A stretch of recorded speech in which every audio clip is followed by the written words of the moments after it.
गिरिडीह गांडे उपचुनाव में कल्पना सोरेन की जीत के लिए मुख्यमंत्री चंपई सोरेन समेत इंडिया गठबंधन और मंत्रिमंडल ने पूरी ताकत झोंक दी है। गुरुवार को दूसरी बार मुख्यमंत्री चंपई सोरेन के साथ मंत्री बन्ना गुप्ता, मिथिलेश ठाकुर, जामताड़ा विधायक इरफान अंसारी, राज्यसभा सांसद डॉक्टर सरफराज अहमद, गिरिडीह के सदर विधायक सुदीप कुमार सोनू समेत कई दिग्गज नेता गांडे के जोधपुर गांव पहुंचे, जहां इंडिया गठबंधन की चुनावी जनसभा को संबोधित किया। इस दौरान मुख्यमंत्री चंपई सोरेन से लेकर मंत्री और विधायक ने मोदी सरकार के खिलाफ जमकर हमला बोला। मोदी सरकार पर हमलावर होते हुए जुमले की सरकार बताया और कहा कि यह चुनाव देश और संविधान बचाने वाला है। तो वहीं कल्पना सोरेन ने इस दौरान मोदी सरकार पर एक बार फिर जबरदस्त हमला बोलते हुए हेमंत सोरेन को साजिश के तहत जेल भेजवाने का आरोप लगाया और कहा कि हेमंत सरकार की योजनाएं काफ़ी तेज़ी से आम जन तक पहुंच रही थी और जन जन तक इसको लाभ मिल रहा था, लेकिन मोदी सरकार ने साजिश के तहत उसके पति को जेल भेज दिया है।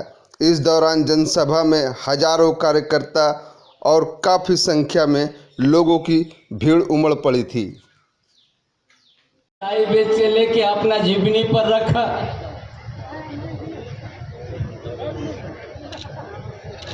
मैंने देश के जनता को इस तरह से गुमराह, देश का प्रधानमंत्री का जिस तरह से बयान और उसका जो विचार रखते हैं, कभी ये देश का जनता वो सुन के तो हताश से और हताश हो गया कि क्या कहता है। बहुत सा बुद्धिजीवी, बहुत सा विद्यार्थी, बहुत सा बेरोजगार नौजवान ने बात करने लग गया है कि क्या कहता है। आज हम लोग खुल के अपनी बातों को सबके सामने में रखते हैं, खुल के चलते हैं। ये किस लिए हुआ? उस किताब की वजह से हुआ। अगर वो किताब नहीं होती, वो संविधान नहीं होता, तो आज हम यहाँ पे ये मंच पे इस तरीके से अपनी बातों को ना कह पाते, ना अपनी आप हम लोगों की बातों को यहाँ पे सुन पाते।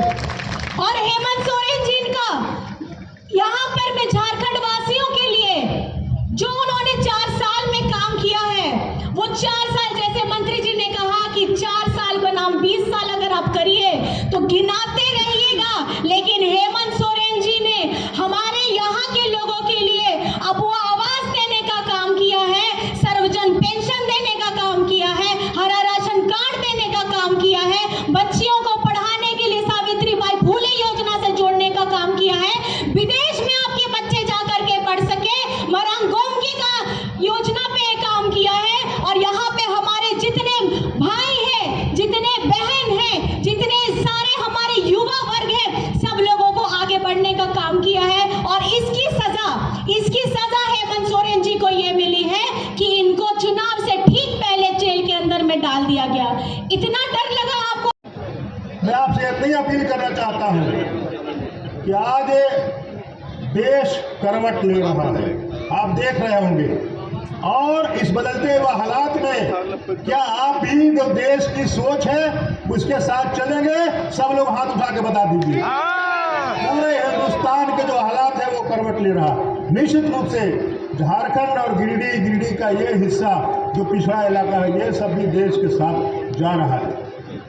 जिन कार्यों को माननीय पूर्व मुख्यमंत्री हेमंत सोरेन ने शुरुआत की थी झारखंड को आगे ले जाने की, यहाँ भाइयों, नौजवानों, माताओं, बहनों के लिए बुजुर्गों को लिए जितनी योजनाएं चलाई, शायद उन्हें पचा नहीं, और उन्हीं कार्यक्रमों को लेकर आज हमारे माननीय मुख्यमंत्री आगे बढ़ रहे हैं। और यही कारण है कि उन्होंने षड्यंत्र कर करके हेमंत जी को जेल भेजा है।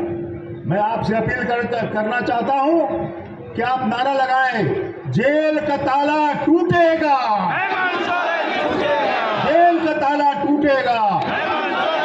आखिर में मैं आपसे कहना चाहता हूं कि मुझसे जो बन पाया वो मैंने किया। इस क्षेत्र के विकास के लिए रोड, बिजली, पानी, स्कूल, कॉलेज डिग्री कॉलेज तक मैंने खुलवा दिया।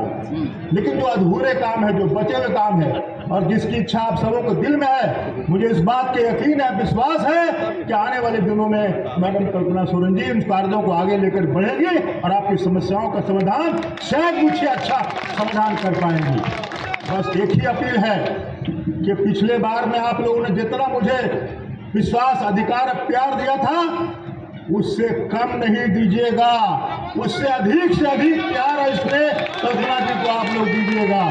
और हमारे मित्र इंडिया गठबंधन के उम्मीदवार लोकसभा के विनोद सिंह जी जो हैं, जिनका चुनाव निश्चित क्या है बताइए? 3 तारा। निश्चित रूप से बहुत अच्छी लड़ाई लड़ रहे हैं, अच्छे वक्ता हैं, असेंबली में हम लोग साथ रहे हैं, वो आपकी समस्याओं को देखेंगे, समझेंगे। और मैं अंत में कहूंगा कि जब मुझे आपके आशीर्वाद से माननीय नेताओं ने, हमारा नेता हेमंत जी ने, गुरु जी ने राज्यसभा भेज दिया, तो लोकसभा में एक अच्छे वकील होना चाहिए ना। अगर आप किसान हैं तो हल में एक, दोनों जोड़ा बैल बढ़िया होना चाहिए, मजबूत होना चाहिए। और एक बैल के साथ अगर भैंस लगा दीजिएगा तो खेती होगी क्या? नहीं होगी। इसलिए विनोद जी को भी आप अपना आशीर्वाद, स्नेह और प्यार दीजिएगा। बहुत बहुत धन्यवाद।